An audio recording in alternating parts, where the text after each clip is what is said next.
yen sira koso kerja apa dipaksa nganti ilange nyawa sedulur padha elinga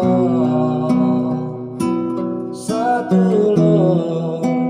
padha rukun.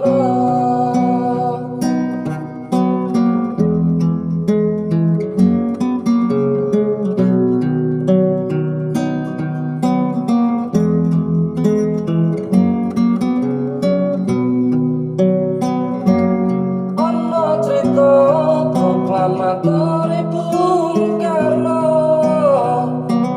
Panglimane Jenderal Sudirman sakanca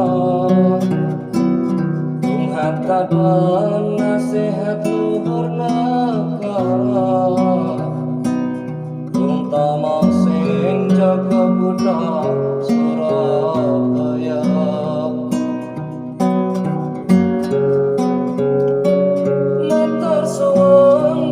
aturke marang dika para pejuang sing korban jiwa raga kula janji bakal jaga Nusantara boten pecah marang sedulur lan kanca Gusti kula ndongakaken majuan sedaya mugi panjenengan ngapunten salah dosa jadikan mereka sebagai penghuni surga dan ridhoi kami untuk menjaga Indonesia sedulur padha elinga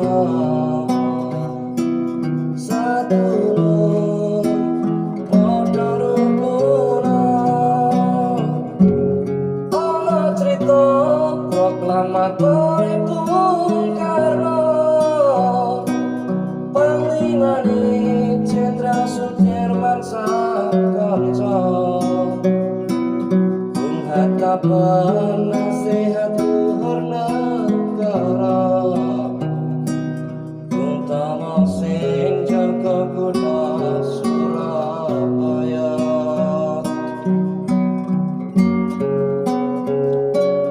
matur suwun tak aturke marang dika para pejuang sing korban jiwa raga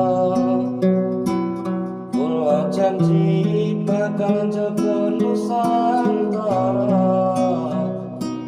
boten pecah marang sedulur lan kanca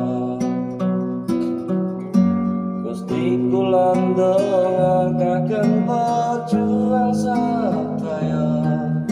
mugi panjenengan ngapunten salah dosa jadikan mereka